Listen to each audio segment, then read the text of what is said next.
जो first chapter है book का, जिसको हम लोग कहते हैं accounting for partnership firm fundamental या पार्टनरशिप फंडामेंटल।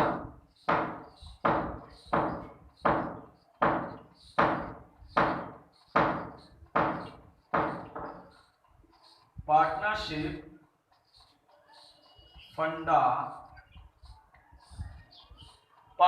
फंडामेंटल। अब ये जो पार्टनरशिप फंडामेंटल है, इसमें पहली चीज तो आप ये जान लीजिए कि 11th में जो आपने पढ़ा उसमें ट्रेड, उसमें जो आपने पहला पढ़ा वो सोल प्रोप्राइटरशिप पढ़ी, और अब आप इसमें पार्टनरशिप देखने जा रहे हैं।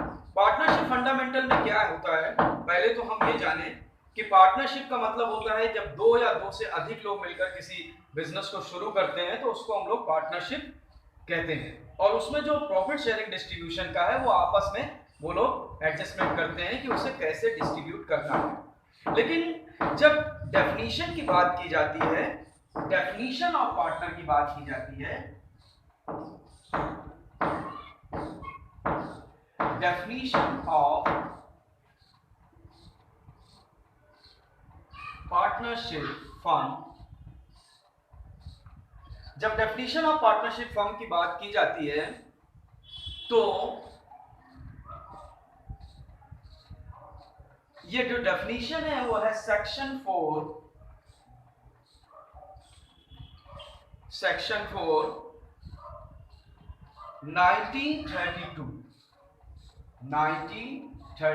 के अकॉर्डिंग ये पार्टनरशिप की डेफिनेशन होती है।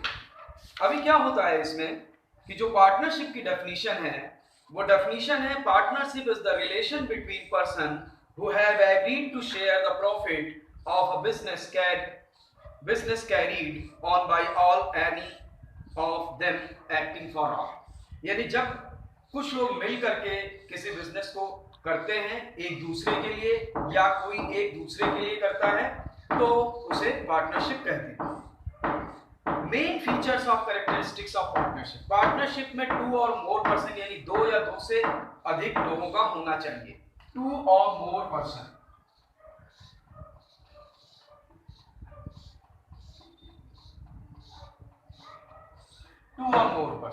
कम से कम पार्टनरशिप में 2 लोगों का होना चाहिए।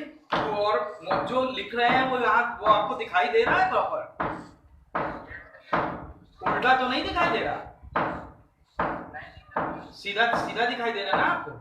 ओके ओके हाँ, तो 2 और मोर पर्सन यानी कि कम से कम 2 लोगों का या ज्यादा से ज्यादा कितने भी लोग हों। उसके बाद आता है एग्रीमेंट,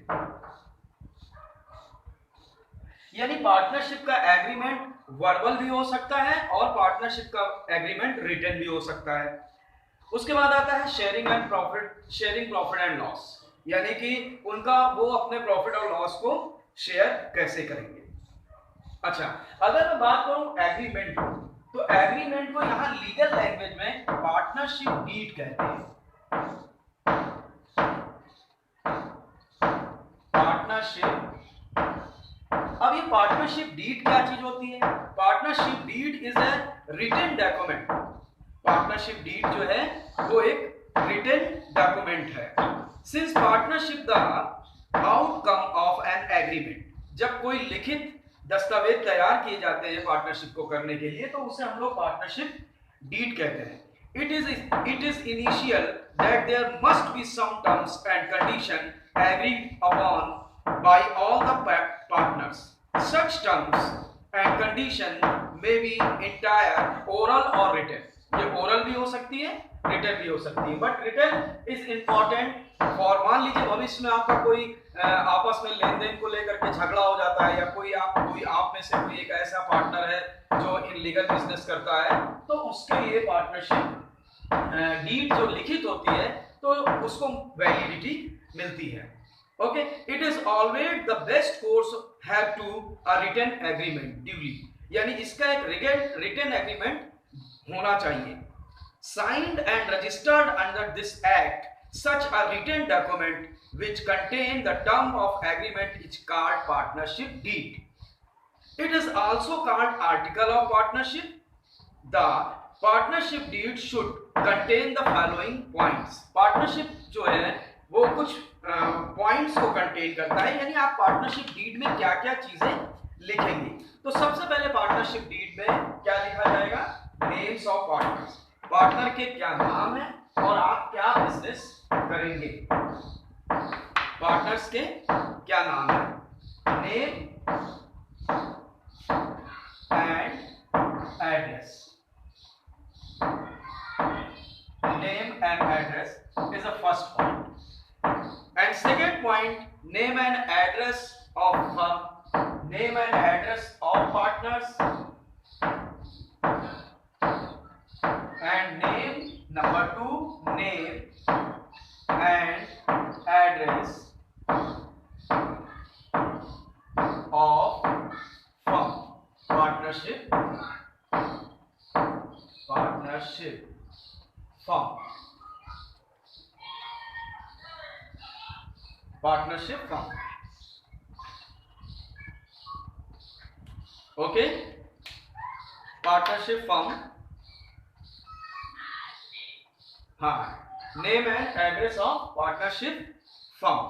उसके बाद आता है amount of capital to be contributed by each partner, यानी कि पार्टनर्स बिजनेस में क्या क्या कंट्रीब्यूशन करेंगे, उनकी कैपिटल क्या होगी, क्या वो बिजनेस में इंटरेस्ट ऑन कैपिटल को लेंगे फर्म में या नहीं लेंगे, कितनी ड्राइंग होगी, ड्राइंग इंटरेस्ट ऑन ड्राइंग के बारे में होगा, प्रॉफिट शेयरिंग रेशियो के बारे में डिस्ट्रीब्यूशन उसमें डिस्क्रिप्शन लिखा जाएगा, और सैलरी पार्टनर्स सैलरी लेंगे या नहीं, उसका गुडविल का ट्रीटमेंट कैसे होगा।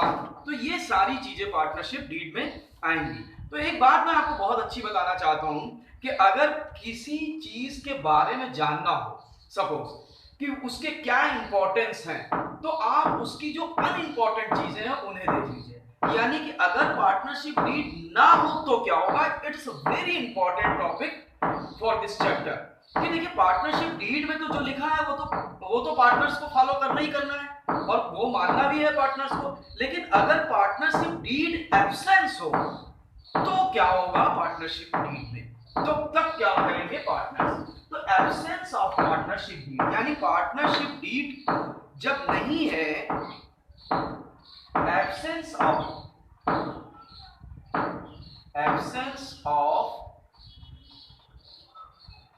पार्टनरशिप डीड, यानी कि जब पार्टनरशिप डीड नहीं है तब क्या किया जाएगा, ये ज्यादा इंपॉर्टेंट है कि जब पार्टनरशिप डीड नहीं है तो क्या किया जाएगा। अगर मान लीजिए पार्टनरशिप डीड नहीं बनी है तो प्रॉफिट शेयरिंग रेशियो के बारे में एक ही डिस्क्रिप्शन आता है, profit and loss are to be shared equally, यानी कि जो पार्टनर है वो प्रॉफिट शेयरिंग रेशियो को आपस में इक्वली डिस्ट्रीब्यूट करेंगे। बात समझिएगा कि अगर मान लीजिए पार्टनर, क्वेश्चन में ये मेंशन नहीं है कि पार्टनर्स किस रेशियो में डिस्ट्रीब्यूशन करेंगे प्रॉफिट एंड लॉस का, तो ऑलवेज आप उसे इक्वली डिस्ट्रीब्यूट करेंगे। Equally distribution, equally distribution,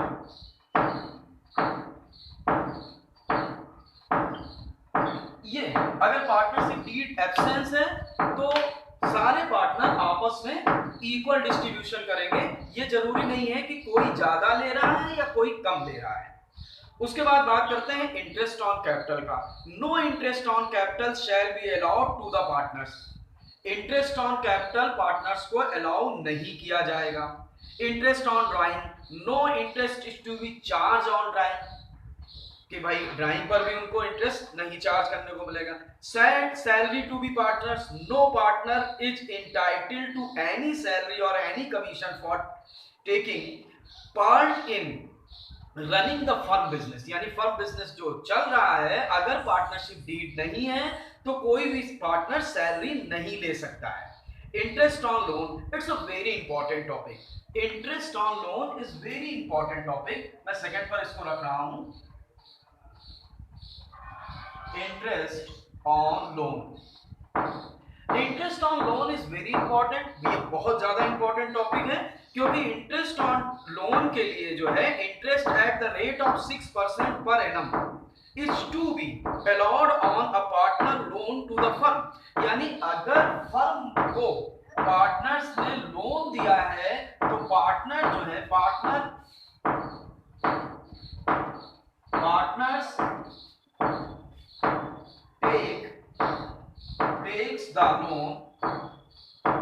takes the interest on loan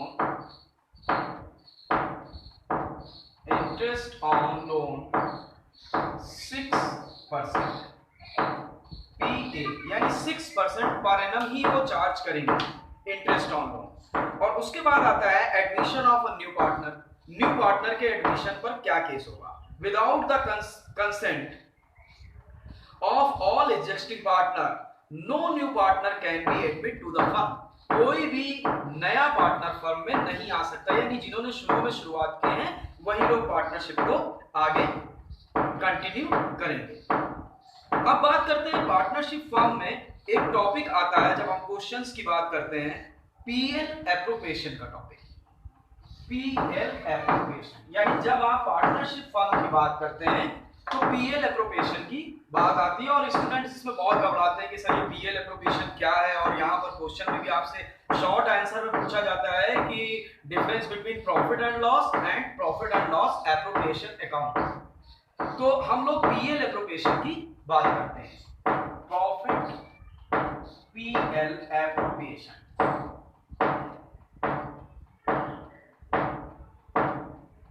PL appropriation, अब जैसा कि आप जानते हैं ये वाला पार्ट डेबिट का है और ये वाला पार्ट है क्रेडिट का। अब ये और ये मैंने लाइन दी, दिख रहा होगा आपको, ये मैंने लाइन यहाँ पर खींची।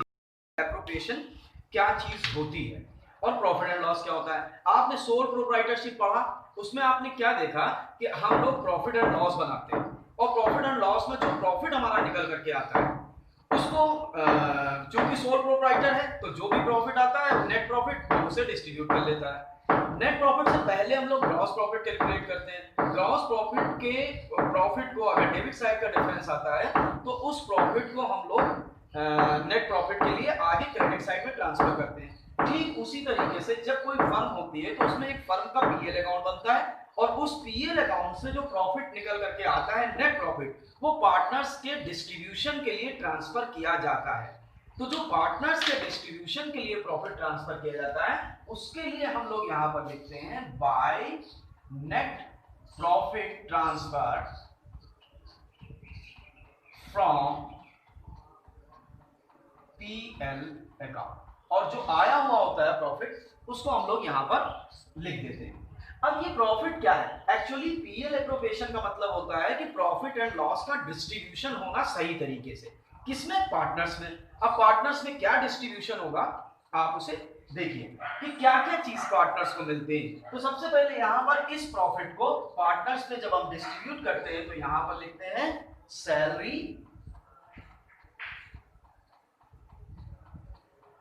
Salaries of partner. अब जो पार्टनर सैलरी लेते हैं उसको हम लोग यहां लिखते हैं। तो पार्टनर ने क्या किया? इसी प्रॉफिट के पार्ट से अपनी सैलरी को भी यहां पर लिया। उसके बाद आता है to interest on capital. Interest on capital account यानी कि जो पार्टनर्स ने बिजनेस में कैपिटल लगाई थी अब वो उससे इंटरेस्ट ऑन कैपिटल लेते हैं, तो उसको भी यहां पर लिखते हैं। तो ये देखिए ये सब पार्टनर्स को मिल रहे हैं। मान लीजिए दो पार्टनर हैं ए बी और मान लीजिए तीन पार्टनर है ए बी सी, तो ए की भी सैलरी इसी में आएगी, बी की भी सैलरी इसी में आएगी, सी की भी सैलरी इसी में आएगी, और यहाँ पर भी ए बी और सी की जो इंटरेस्ट ऑन कैपिटल होगी वो भी यहाँ पर आएगी। उस हाँ बेटा, हाँ हेलो, हाँ अमन बोलो, हाँ बेटा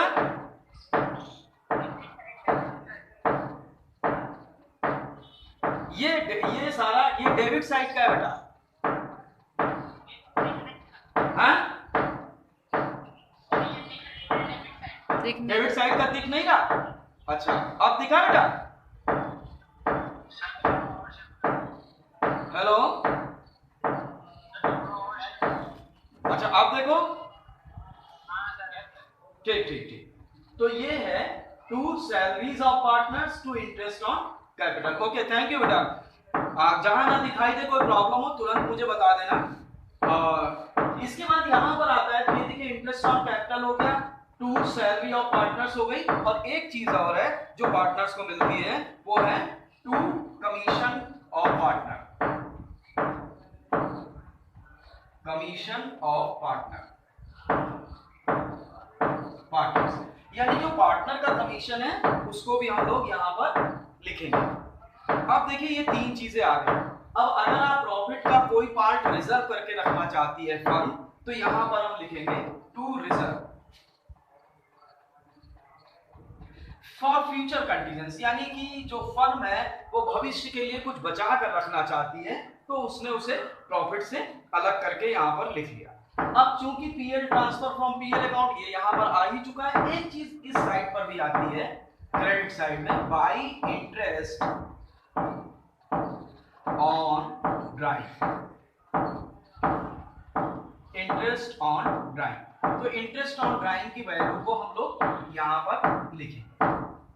फिर उसके बाद हम इधर का क्रेडिट साइड का टोटल करेंगे और डेबिट साइड का टोटल करेंगे। जो डिफरेंस होगा अगर वो डेबिट साइड में आता है तो वो है हमारा प्रॉफिट, ठीक, और वो ए बी और सी में उनके रेशियो के अकॉर्डिंग डिस्ट्रीब्यूट कर दिया जाएगा। और अगर मान लीजिए डेबिट साइड का टोटल ज्यादा आता है तो क्रेडिट साइड में लॉस होगा। तो ये पीएल एप्रोप्रिएशन हमारा रहा। आज की क्लास हम यहीं पर खत्म करेंगे, और आज मैंने इसका एक टॉपिक डिस्कस किया पीएल एप्रोप्रिएशन का। धीरे धीरे हम क्लास सीक्वल में आगे बढ़ाएंगे, और डेली क्लास अभी 6 से 7 ही होगी, ताकि आप लोगों को प्रॉपर गाइडेंस मिल सके ऑनलाइन से। मैं आगे क्वेश्चंस भी, और कोई भी प्रॉब्लम हो तो मुझे व्हाट्सएप पर पर्सनली लिख के भेजिएगा, सर मुझे ये चीज नहीं समझ में आई है, मैं इसका एक फॉर्मेट भी आपको भेज दूंगा पीएल एप्रोप्रिएशन का। तो आज हम लोग यहीं पर अपनी क्लास को फिनिश करते हैं everybody. Okay, thank you thank you thank you. और कैसा लगा मुझे जरूर लिख के भेजिए व्हाट्सएप पर। Okay, thank you students.